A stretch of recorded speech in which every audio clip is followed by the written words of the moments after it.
Bonjour à tous et bienvenue sur ce nouvel épisode des 12 Fantastiques. Donc aujourd'hui, je suis accompagné de Nadia. Bonjour à tous. Bonjour Nadia. Et ce que je vous propose aujourd'hui, c'est de découvrir le nouveau Fantastique de SQL Server 2012 qui est dédié quelque part à l'accélération de mise en œuvre de mon infrastructure. Est-ce que tu pourrais m'en dire un peu plus par rapport à ça, Nadia ? Tout à fait, Adrien. Et ce Fantastique, en fait, vient un petit peu dans la continuité du Fantastique que tu nous avais présenté à l'épisode précédent autour de la mise en place des clouds privés, de mon cloud hybride. Et donc, pour que je puisse arriver rapidement à la mise en place de mon infrastructure, et bien, en fait, on a des solutions qui vont vous permettre de pouvoir rapidement vous mettre le pied à l'étrier, de pouvoir rapidement aller créer votre infrastructure et votre cloud privé chez vous. Alors, ce qu'on va voir dans ce Fantastique aujourd'hui, c'est qu'on va voir les différentes solutions qu'on vous propose et qui sont à votre disposition pour construire et constituer votre cloud privé. Donc, on va voir qu'on a principalement deux types d'infrastructures. Donc, on a ce qu'on appelle des architectures de référence. Ça, c'est la première partie. Et puis, on a ce qu'on appelle les appliances. Donc, les architectures de référence par rapport aux appliances, les architectures de référence, c'est qu'en fait, vous achetez le matériel. Donc, chez la plupart, on verra l'ensemble des constructeurs, vous avez à peu près le choix entre 11 constructeurs de hardware différents. Et puis, on vous fournit un ensemble de best practices d'installation, best practices de configuration pour ce type de machine. Un gâteau énorme, du coup. Tout à fait, puisque quand on suit bien les best practices, tout fonctionne correctement. Ça, c'est la première façon de le faire. La deuxième façon de le faire, c'est ce qu'on appelle des appliances. Et là, pour le coup, ce sont plus des machines qui sont préinstallées, préconfigurées. Elles arrivent clé en main. Donc, chez un certain nombre de constructeurs de hardware, c'est vraiment du plug and play. On vient chez vous, on branche que le réseau et ça fonctionne. Donc, on a ces deux choses différentes. Donc, ce que je vous propose, c'est qu'on rentre un petit peu plus en détail dans ce qu'on peut faire côté et architecture de référence et appliance. Vous allez voir qu'on a une gamme d'architecture de référence et d'appliance, que ce soit sur la partie data warehousing, sur la partie transactionnelle et sur la partie, bien sûr, BI. Donc, on va commencer par les architectures de référence. Alors, les architectures de référence, comme je le disais tout à l'heure, on vous fournit en fait des guides de dimensionnement et des guides d'installation de ces machines-là. Donc, vous avez les 11 principaux fabricants du marché qui sont disponibles avec ces architectures de référence. Donc, il y a HP, il y a Dell, il y a Bull, il y a IBM. Je ne vais pas tous les citer, les 11, mais la plupart des constructeurs de hardware ont ce type de machines sur lesquelles vous pouvez venir déployer ces best practices. Rassure-moi, Nadia, généralement, ce n'est pas des machines qui sont spécifiques, c'est des machines que les clients, les partenaires ont l'habitude d'utiliser. Tout à fait. C'est vraiment des machines qui sont des machines standards, je dirais, sur lesquelles, en fait, on vient vous donner des recommandations d'installation. Et puis, si on sait que derrière, vous allez vouloir faire de la BI ou faire du data warehouse, eh bien, le constructeur va vous proposer tel type de stockage disque plutôt que tel autre. Et donc, ça permet de se dire, je choisis mon matériel, mais en fonction de ce que je veux en faire. Et puis derrière, bien sûr, d'avoir les règles d'installation, c'est ce qui vous permet d'être serein depuis l'acquisition de cette machine jusqu'au déploiement du software, donc aussi bien OS que la partie base de données. Donc, les architectures de référence, il en existe plusieurs. Il en existe par exemple une au-delà de celles qui sont chez les 11 constructeurs, qu'on appelle les fast track. L'architecture fast track vous permet, comme je l'ai dit tout à l'heure, de pouvoir stocker vos données et derrière de pouvoir avoir des applications transactionnelles ou data warehouse qui viennent attaquer votre fast track.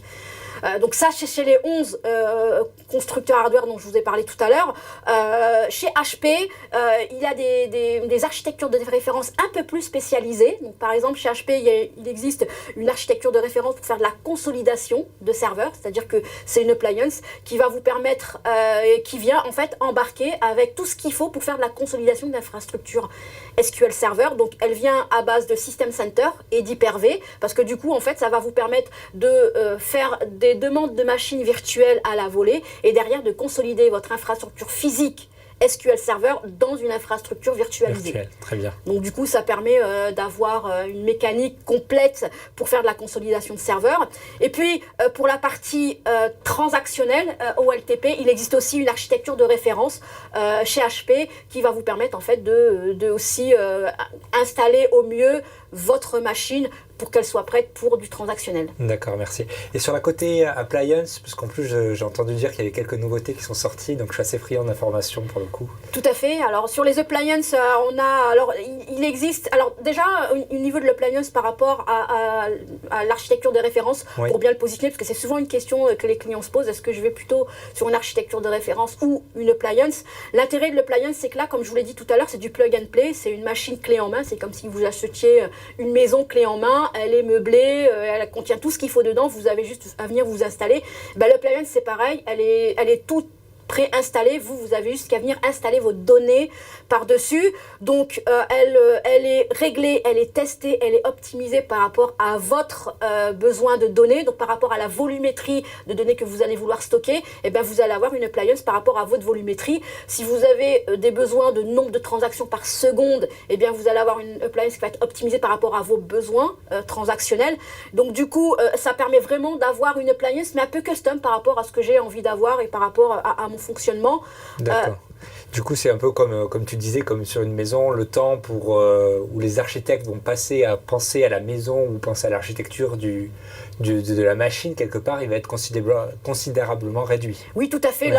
Là où avant, on pouvait installer ce type de machine en plusieurs mois, ici, ça va se traduire en quelques semaines, Ouais. parce qu'on va collecter vos besoins, la machine, elle va être préassemblée et installée chez le constructeur, et puis après, on va venir vous l'installer, vous la brancher et la connecter au reste du réseau pour que vous puissiez, vous, avoir juste un simple usage. Les appliances viennent avec un support 24 heures sur 24, 7 jours sur 7, et vous n'avez qu'un seul numéro, que ce soit un problème hardware ou un problème software, vous avez un seul numéro, c'est une seule maintenance. Voilà, j'irai conjointement avec les constructeurs et Microsoft pour vous simplifier aussi, vous, l'administration de ce type de machine. Donc, pour répondre à ta question, Adrien, de donner un petit peu plus de détails sur les appliances. Vous avez sur cette slide ici les principales appliances qui existent aujourd'hui chez les constructeurs. Donc, je vais garder pour la fin la parallèle Data Warehouse parce que c'est une qui a beaucoup évolué et qu'on a mis à jour pour SQL Server 2012 récemment. Donc, je vais revenir dessus après. On va s'intéresser à une autre. Donc, il existe une appliance chez HP pour la partie consolidation. Donc, ça va vous permettre de faire votre cloud privé. Donc, si vous voulez mettre en place chez vous un cloud privé rapidement et mise à disposition rapidement, eh bien HP vous permet d'avoir ce type de machine avec un gain d'économie d'énergie, puisqu'on parle beaucoup de Green IT en ce moment et c'est important. Avec ce type d'appliance, vous avez une IT éco-responsable puisqu'on a jusqu'à 85% d'économie d'énergie, ce qui n'est pas des moindres, puisque c'est quand même un point important aussi. Une autre appliance que vous avez disponible aussi chez HP, c'est une appliance BI. Donc c'est celle qu'on appelle la Business Decision Appliance. Celle-ci, elle vient à base d'SQL Server. Toutes les composantes BI d'SQL Server, donc tout ce dont on vous a parlé dans le deuxième pilier, dans le deuxième pilier des 12 fantastiques, c'est embarqué, Power View, Power Pivot, SharePoint, cette appliance embarque SharePoint, et bien sûr Office et toute la suite Office pour pouvoir avoir tout ce qu'il faut pour mettre en place une architecture de Business Intelligence. Et puis la dernière, c'est si vous avez des besoins de data warehouse, mais pas avec des grosses volumétries. Vous avez aussi chez HP une appliance qu'on appelle la Business Data Warehouse Appliance, qui vous permet de stocker jusqu'à 5 téraoctets de données. Et donc, c'est quand même voilà, des volumétries moyennes. Volumétrie moyenne, et donc ça vous permet, pour les petites et moyennes tailles d'applications, de pouvoir commencer avec ce type d'appliance et d'avoir une machine qui va vous permettre de stocker votre data warehouse de façon assez optimisée. Donc tout ce qu'on vient de voir, c'est des machines qu'on appelle SMP, c'est-à-dire que c'est des multiprocesseurs. Donc c'est les architectures qu'on connaît jusqu'à présent. Si vous avez des besoins, et de plus en plus de clients ont besoin de travailler avec de plus en plus de grosses volumétries de données, et donc brasser des téra et des téraoctets de données, voire des pétaoctets, puisque maintenant on parle de pétaoctets de données, et bien en fait il faut des architectures et des machines qui puissent être plus optimisées sur ce modèle-là. Et donc là on va parler plus d'architecture qu'on appelle MPP, c'est-à-dire du massivement parallèle. L'idée de ces appliances qu'on appelle massivement parallèle, c'est que plutôt que d'avoir une machine avec plusieurs processeurs, et donc j'ai mon serveur SQL qui travaille avec tous ces processeurs, et bien en fait je vais avoir une machine qui va être composée de plusieurs serveurs SQL SQL qui vont travailler en parallèle et donc derrière pouvoir travailler avec des terras et des terras et des pétaoctets de données. Donc cette appliance MPP chez Microsoft s'appelle Parallel Data Warehouse, donc PDW, et puis elle existe maintenant depuis quelques semaines à base d'SQL Server 2012, et donc elle embarque bien sûr toutes les fonctionnalités d'SQL Server 2012, avec en plus des choses qui ne sont pas encore présentes dans SQL Server 2012 pour les clients qui ont déjà SQL Server, mais qui seront présentes dans la prochaine version d'SQL Server, mais que nous, on a décidé de mettre à disposition pour les clients qui utilisent PDW V2. Donc un petit teasing là pour le coup. Oui. Quelle est cette fonctionnalité ? Alors, la première, c'est le Column Store qui va pouvoir être mis à jour. Et donc, vous allez pouvoir aller mettre en place le Column Store Index sur les tables dans lesquelles vous allez pouvoir aller faire de la mise à jour sans pour autant avoir à désactiver et réactiver cet index. Et donc, ça permet donc du coup de pouvoir se dire, eh bien, je vais utiliser cette fonctionnalité qui n'était que pour les dataware en consultation. Et bien, si j'ai des dataware qui évoluent pendant la journée, qui sont mis à jour de façon en temps réel, et bien cette fonctionnalité de Column Store Index va pouvoir être utilisée sur ce type de table. Donc du coup, ça c'est dans la PDW V2. Ce sera aussi dans la prochaine version d'SQL Server qui va arriver, mais si on a le temps, on vous parlera un petit peu de ce qui arrive dans le futur. Ça va vous permettre de pouvoir ouvrir les portes à des choses qui n'étaient pas disponibles. En termes de prix ? Alors en termes de prix, on a divisé par un peu plus de 2 fois le prix au téraoctet par rapport à la PDW-V1. Donc ça veut dire qu'on a à peu près 2,5 fois moins cher au téraoctet. Donc ça veut dire qu'elle est beaucoup plus accessible. Et du coup, l'autre point aussi positif, c'est que maintenant, avec la PDW-V2, vous allez pouvoir en fait commencer petit, c'est-à-dire vous allez d'abord acheter un PDW juste avec 20 téraoctets de data, donc ce qu'on va appeler un quart de rack. Et puis après, en fonction de l'évolution de vos data, et ben vous allez se dire, je vais racheter un quart de rack, pour se dire, en fait, je vais faire évoluer mon architecture et mon appliance en fonction de l'évolution de mes data. Donc ça, c'est aussi quelque chose qui va permettre de se dire, je commence à 20 Tera et je peux aller aujourd'hui avec cette appliance jusqu'à 5 pétaoctets de données. Donc on commence à avoir des machines qui vont vous permettre de travailler sur beaucoup de données. Puis comme on parle de plus en plus de données, on parle de pétaoctets de données, c'est bien sûr souvent quand on a ces données-là, c'est qu'on travaille sur de plus en plus de données importantes et pas forcément des données relationnelles. Et bien cette appliance est Big Data Ready, c'est-à-dire qu'elle est capable de faire 2 choses. D'abord de se connecter à des clusters Hadoop, donc capable de se connecter à des clusters qui hébergent des données Big Data, donc des données qui ne sont pas relationnelles. Et puis, puisqu'on accède à des données qui ne sont pas relationnelles et que dans mon appliance, j'ai peut-être et souvent des données relationnelles, eh bien, cette appliance, en fait, elle embarque un moteur qui s'appelle le moteur Polybase, qui va me permettre, en fait, de pouvoir concilier des données non relationnelles avec des données relationnelles. Je vais pouvoir les joindre et utiliser le langage Transact SQL que je connais pour pouvoir extraire les données et faire des rapports sur ce type de data. Donc voilà, donc une appliance Big Data Ready qui embarque le moteur Polybase pour concilier les deux. Elle embarque la compression, donc ça veut dire qu'on a des taux de compression qui peuvent aller jusqu'à x15. Donc ça veut dire que même si vous avez 20 téraoctets de données brutes, et bien sur le disque, ça ne prendra pas 20 téraoctets de données, ça en prendra beaucoup moins. Donc ça veut dire que vous allez pouvoir mettre de plus en plus de données dessus. Et puis au niveau des performances, eh bien en fait, par rapport à la V1, on augmente les performances jusqu'à 50 fois plus rapide. C'est important, ouais. Par rapport à ce qu'on pouvait faire jusqu'à présent. Donc ça c'est SQL 2012 PDW, c'est la V2, voilà, disponible depuis peu. Et donc du coup, en résumant un petit peu tout ce qu'on vient de dire, elle est chez HP, elle est chez Dell. Ça c'est les 2 fournisseurs de cette appliance là. Elle est plug and play. On en a parlé tout à l'heure. Elle est construite en fonction de toutes les best practices qu'on a définies et que nous et les constructeurs, on a décidé de mettre en place pour cette appliance. Et bien sûr, un gain de temps puisque, comme on l'a dit tout à l'heure, disponible en quelques semaines et donc prête à l'emploi. D'accord, très bien. Pour le coup, sur cet aspect-là, je te propose de ne pas forcément faire une démonstration, puisqu'on n'a pas de machine sous le bureau, mais peut-être de nous parler d'un retour d'expérience qu'on aurait pu avoir justement sur tout ce que tu me parlais de ce in-memory qui intéresse de plus en plus de clients. Tout à fait. Alors le in-memory, probablement que vous en avez entendu beaucoup parler, et c'est un sujet aussi qui va faire partie de la roadmap d'SQL Server, même si chez Microsoft, on fait déjà de l'in-memory depuis un certain temps. Donc quand on vous a parlé avec Adrien de la BI, on vous avait parlé de Power Pivot. Donc à ce moment-là, on vous en avait parlé, c'est de l'in-memory côté client, puisque dans Power Pivot, je suis côté Excel, et donc je fais de l'in-memory côté client. Ça, c'était le premier moteur in-memory qu'on avait sorti chez Microsoft. Ensuite, on avait la possibilité, donc avec SQL Server 2012, de prendre ce classeur Power Pivot et de le stocker dans un moteur d'analyse, donc Analysis Services en mode tabulaire. Et donc là, on a aussi l'in-memory côté Analytics. C'est ce qu'on appelle le modèle tabulaire. Et puis, pour la partie Data Warehouse, on vous en avait aussi parlé toujours quand on vous avait parlé des fantastiques sur la partie optimisation des performances. Et bien, ce fameux Column Store Index vous permet en fait de faire de l'in-memory sur le stockage de vos Data Warehouse.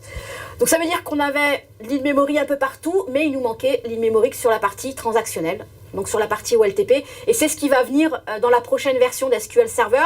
Donc on ne va pas vous donner de date aujourd'hui, parce qu'on n'a pas encore de date spécifique à vous donner, mais c'est juste pour qu'en avance de phase, vous sachiez un petit peu ce qui arrive côté in-memory OLTP. Alors cette fonctionnalité, aujourd'hui, son petit nom de code, c'est Hécaton. Hécaton, c'est une terminologie qui vient du grec, qui veut dire des centaines.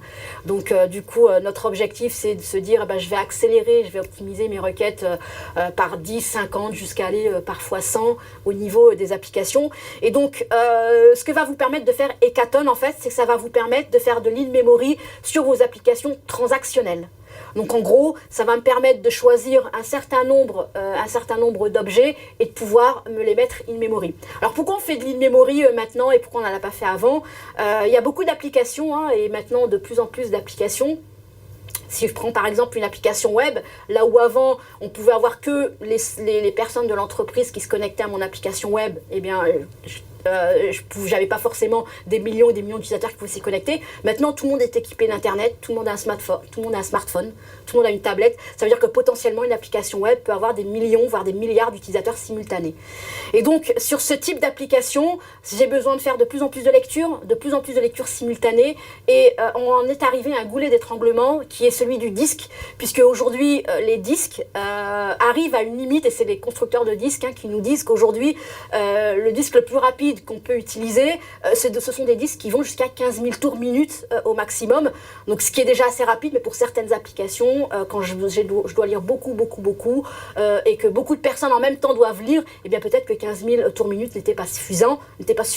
Donc bien sûr, on a les SSD, sauf que les SSD c'est très cher, oui. Et donc ça a une durée de vie beaucoup moindre que les disques rotatifs, donc du coup c'était pas forcément la solution dans tous les cas, et donc c'est pour ça que la tendance de ces 20 dernières années montrant que le prix de la mémoire n'a cessé de baisser, eh bien les éditeurs se sont dit on va utiliser plus la mémoire pour se dire je fais abstraction du disque et je vais utiliser la mémoire et je vais aller stocker mes données en mémoire pour être plus rapide, et donc du coup là où j'avais mes problèmes de contention, de verrouillage au niveau du disque, je vais plus les avoir parce que tout va être in-memory. Eh bien c'est le but et c'est ce que promet de faire Hécaton.